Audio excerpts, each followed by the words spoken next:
So, did anything happen in America while I was away?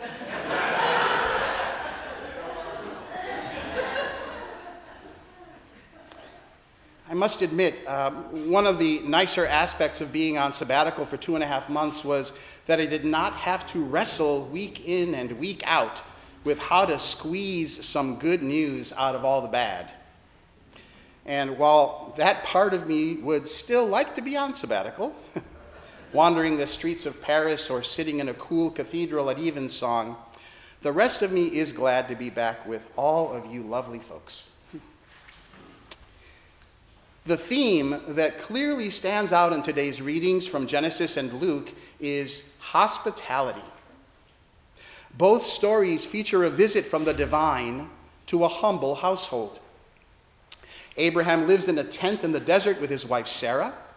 As he peers out from his tent flaps through the shimmering heat waves, he perceives 3 men approaching. We, of course, are told from the start, the Lord appeared to him. But Abraham, too, senses something special, otherworldly about these visitors. Also, extending hospitality was in his day the primary act of civilized interactions. So he rushes out to invite them to sit for a little bread and water, then hurriedly has Sarah and their servant prepare a lavish meal. This pleases the 3 enough that one of them says, "I will return in due season, and your wife Sarah shall have a son." Now, we Christians see this story as a visitation by God, the Holy Trinity. And if you were listening closely, you might have heard them referenced in both the singular, the Lord appeared to him, and he said, "My Lord, if I have found favor in your eyes," but also the plural, the 3 men for whom 3 cakes were prepared. One scholar suggests that Abraham was simply addressing the greatest of the 3 as "my Lord," singular. I, of course, prefer the more mystical 3 in 1 and 1 in 3 of the Holy Trinity. In any case, the hospitality Abraham and Sarah offer these unexpected guests is pleasing in God's eyes. Martha and Mary welcome Jesus and his disciples to their home in Bethany near Jerusalem. As Martha busily sets about preparing a meal for the new arrivals, Mary simply plops herself down at Jesus' feet to hear him teach. After about 15 minutes of passive-aggressive banging of pots and pans in the kitchen, Martha storms into the living room and cries, "Jesus, don't you care that she's left me to do all the work by myself? Make her help me." Hospitality, after all, is still of utmost importance in this culture. But Jesus, with compassion in his voice, says, "Martha, Martha, you worry and fret over so many things when there's need of only one thing. Mary has chosen the better portion, which will not be taken away from her." Now, we never hear what happens next in the text. But if Martha was anything like I am, she might have quietly walked out of the living room, into the kitchen, turned off the stove, then come back and plopped down right next to Mary, saying, "I'm choosing the better portion too. Hope you're not hungry."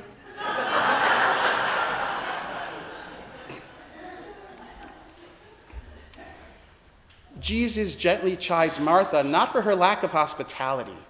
It's that she lets the worries and distractions of fixing a meal get in the way of a joyful visit from friends and from the divine. And maybe that's not fair to Martha, but the lesson still pertains. How will you receive a visit from God in your heart when it comes? Will the cares and concerns of your day-to-day life blind you to the mystical arrival of the divine presence in your day? One that longs to share in those very concerns and offer you peace and hope? Or can you see how God is already at play all around you, that no visit is necessary? All that's required are eyes focused on the sacred in everyone and everything. And the only act of hospitality needed is for you to say in your heart, welcome, come on in. Those 4 words, welcome, come on in, are strangely hard to say when so much of the world's news and our own struggles unground us, make a mess of our internal homes so that welcome and hospitality are beyond us. Instead, what we require is action from God, not mere presence, to right the wrongs and heal the wounds. But it might just be that the first step towards any action from the divine is to sit still ourselves and listen. Look out for its arrival. Let it in to encourage and strengthen us, and then be the conduit of godly grace and action ourselves. It might just be easier to get back in the kitchen and distract ourselves amid the pots and pans of life.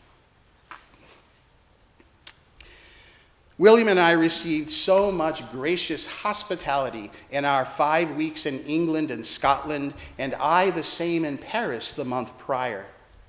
There is so much kindness out there. Hotel staff wanted to adopt us, which William really wanted to take them up on. We were invited to coffee at one cathedral canon's home and dinner at another's. We were given special visits to an ancient chained books library and to secret gardens only clergy can access. I'm sure it didn't hurt that we, as a pair, when we show up, are pretty adorable. Especially the one wearing the bow ties. But almost everyone was sweet to us. There was one day, however, when I wasn't so lovable. Well, probably more than one day. We were visiting Durham Cathedral, and I had a meltdown. They had closed the Galilee Chapel at 3:45 p.m. for no apparent reason, when the cathedral itself was open until 5 p.m. That meant I wasn't able to really visit the tomb of the Venerable Bede. Why did they close it so early? I fumed to William, who, whenever this happens, poor guy, knows enough to keep silent and just rub my arm. It took me until after evensong at 6:15 p.m. to recover, but only after venting to a poor verger. Don't you know that some of us come for worship and prayer to this place? Why so arbitrary a closure? I even confirmed earlier with one of your colleagues that the whole cathedral would remain open. Wim was a patient saint throughout, but I get this way sometimes, a bee in my bonnet, when I sense an injustice has been committed. When I posted this story on Facebook, Gigi Fate, one of our parishioners here, commented, "What a little brat."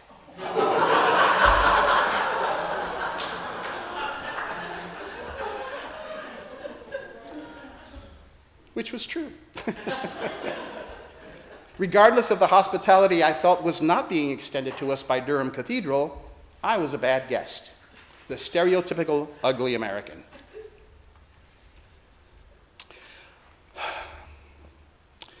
Looking at the world through the lens of our scriptural theme today, it is an understatement to use the word inhospitable to describe what's being done to so many.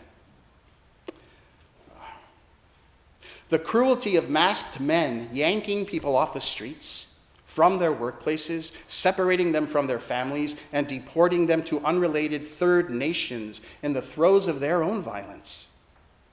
The horror of witnessing a people being starved to death, then offered food at a very few locations, then shooting at and bombing them when they approach those food distribution sites in desperation. Am I missing something? Is there an explanation for these things I have not comprehended? Inhospitable? Evil, actually. The opposite of hospitality.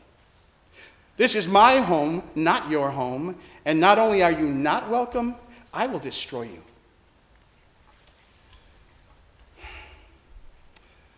The recent bombing of a school in Gaza City left I don't know how many dead, but they included both parents and the only sibling of 5-year-old Hanin Al-Wadi, whose photo I saw in The Guardian, an English newspaper, last week.